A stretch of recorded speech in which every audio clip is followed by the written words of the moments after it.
Good morning మిత్రులందరికీ నమస్కారం.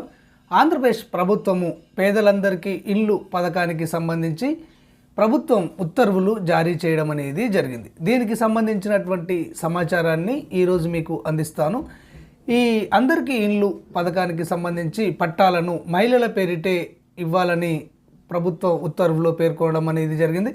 పట్టణాల్లో 2 సెంట్లు, గ్రామాల్లో 3 సెంట్ల భూమిని పంపిణీ చేస్తారు. ఈ పంపిణీ చేసిన భూమిలో 2 ఏళ్లలో నిర్మాణం చేయకుంటే ఇచ్చిన పట్టాను రద్దు చేస్తారు. ఆ తర్వాత 10 ఏళ్ల తర్వాత యాజమాన్య హక్కులను కల్పించడం అనేది జరుగుతుంది అని చెప్పేసి ఈ ఉత్తర్వుల్లో పేర్కొనడం అనేది జరిగింది. ఇక సమగ్ర సమాచారంలోకి వెళ్ళినట్లయితే ఉచిత నివాస స్థలాల పట్టాలను మహిళల పేరిట అందజేస్తామని కూటమి ప్రభుత్వం ప్రకటించింది. పట్టణాల్లో 2, గ్రామాల్లో 3 సెంట్ల చొప్పున దారిద్ర్య రేఖకు దిగువన అంటే బీపీఎల్ పరిధిలో ఉన్నటువంటి తెలుపు రంగు రేషన్ కార్డు కలిగిన కుటుంబాలకు మాత్రమే అందజేస్తామని వెల్లడించింది. గత మంత్రివర్గ సమావేశంలో అందరికీ ఇండ్ల పథకం అమలుకు ఆమోదం తెలిపిన మేరకు ప్రభుత్వం నివాస స్థలాల పంపిణీపై జీవో 23ను సోమవారం జారీ చేసింది. కన్వీనియన్స్ డీడ్ రూపంలో పట్టాలు అందజేస్తాం. జారీ చేసిన తేదీ నుంచి 10 ఏళ్ల అనంతరం వాటిపై యాజమాన్య హక్కులు కల్పిస్తాం. పట్టా పంపిణీ లేదా కన్వీనియన్స్ డీడ్ నివాస గృహం మంజూరులో ఏది ముందైతే ఆ రోజు నుంచి 2 ఏళ్లలోగా నిర్మాణం పూర్తి చేయాలి అని రెవెన్యూ శాఖ ప్రత్యేక ప్రధాన కార్యదర్శి ఆర్పి సిసోడియా ఉత్తర్వుల్లో పేర్కొనడం అనేది జరిగింది. ఈ ఉత్తర్వులు వెంటనే అమల్లోకి వస్తాయని ఆయన తెలియజేశారు. ఇక నిబంధనలోకి వెళ్ళినట్లయితే అర్హులకు జీవిత కాలంలో ఒకేసారి ఉచిత నివాస స్థల పట్టా అందజేస్తారు.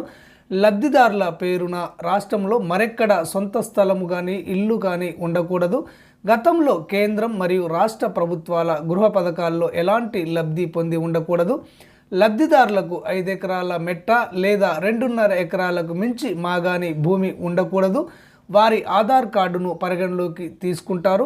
గత ప్రభుత్వం హయాంలో దూర ప్రాంతాల్లో కేటాయించిన స్థలాలు లేఅవుట్లలో లబ్ధిదారులు నిర్మాణానికి ఆసక్తి చూపకుంటే వాటిని రద్దు చేస్తారు.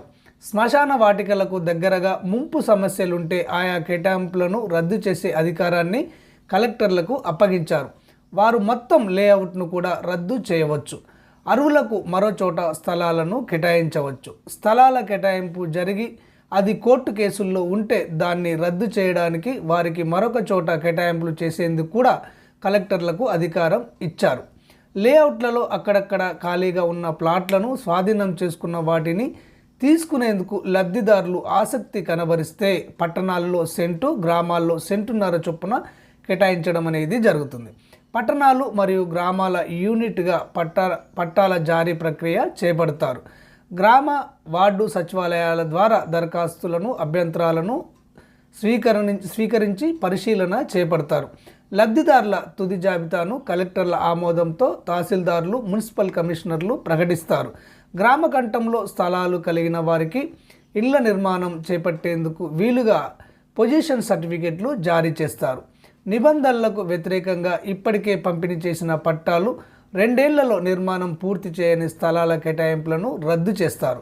పట్టాలు పొందిన వారికి గృహ నిర్మాణ శాఖ గృహాలను మంజూరు చేస్తుంది. వీటిని కూడా ప్రభుత్వం పరిశీలిస్తుంది. అధికారులు ప్రభుత్వ స్థలాల్లోనే లబ్ధిదారులకు కేటాయింపులు చేయాలి. ప్రభుత్వ స్థలాలు, కార్పొరేషన్లు, ఇతర ప్రభుత్వ సంస్థల వద్ద వాటి అవసరాలకు మించి భూములు ఉంటే వాటిని ఇండ్ల పట్టాల కోసం పరిశీలించాలి. ఏపీఐఐసి ద్వారా ఇండస్ట్రియల్ పార్కుల కోసం కేటాయించిన భూములు ఖాళీగా ఉన్నట్లయితే వాటిని వినియోగించుకోవచ్చు.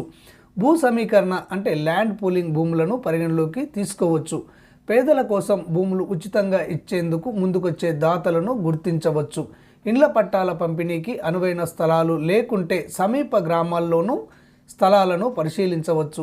తప్పనిసరి పరిస్థితులు ఉత్పన్నమైతేనే ప్రైవేట్ వ్యక్తుల నుంచి భూములను కొనుగోలు చేయాలి. అసైన్డ్ భూములను సేకరించాల్సి వస్తే వాటి యజమానులకు నష్టపరిహారం చెల్లించాలి. ఈ మొత్తం ప్రక్రియను రాష్ట్ర స్థాయిలో రెవెన్యూ శాఖ మంత్రి చైర్మన్గా ఉండే కమిటీ పర్యవేక్షిస్తుంది. ఇందులో మున్సిపల్, హౌసింగ్ శాఖల మంత్రులు, అధికారులు సభ్యులుగా ఉంటారు. జిల్లాలో ఇన్ఛార్జ్ మంత్రుల నేతృత్వంలో కమిటీలు ఉంటాయి అని చెప్పేసి ఈ జీవోలో పేర్కొనడం అనేది జరిగింది. ఓకే ఫ్రెండ్స్, క్లారిటీగా అర్థమైంది అనుకుంటాను. ఇది ఏపీ ప్రభుత్వము పేదలందరికీ ఇండ్ల స్థలాలను ఇచ్చేందుకు తీసుకువచ్చినటువంటి పథకానికి సంబంధించినటువంటి విధి విధానాలు వెంటనే మీరు మీ గ్రామ మరియు వార్డు సచివాలయాల ద్వారా దరఖాస్తులు చేసుకోవచ్చు. అభ్యంతరాలు ఉంటే తెలుసుకోవచ్చు. ఇక ఈ స్కీమ్కు సంబంధించి ఎలాంటి లేటెస్ట్ అప్డేట్ వచ్చినా కానీ ఆ విషయాలను ఉన్నది ఉన్నట్టుగా అంతర్నేత్ర ఛానల్ మీకు వెంటనే తెలియజేయడం అనేది జరుగుతుంది. ఈ సమాచారం మీ మొబైల్లో రావాలి అంటే, వెంటనే మీకు తెలియాలి అంటే, ఇళ్ల స్థలాలు మీకు రావాలి అంటే తప్పకుండా అంతర్నేత్ర ఛానల్ను సబ్స్క్రైబ్ చేసుకోండి. ధన్యవాదాలు.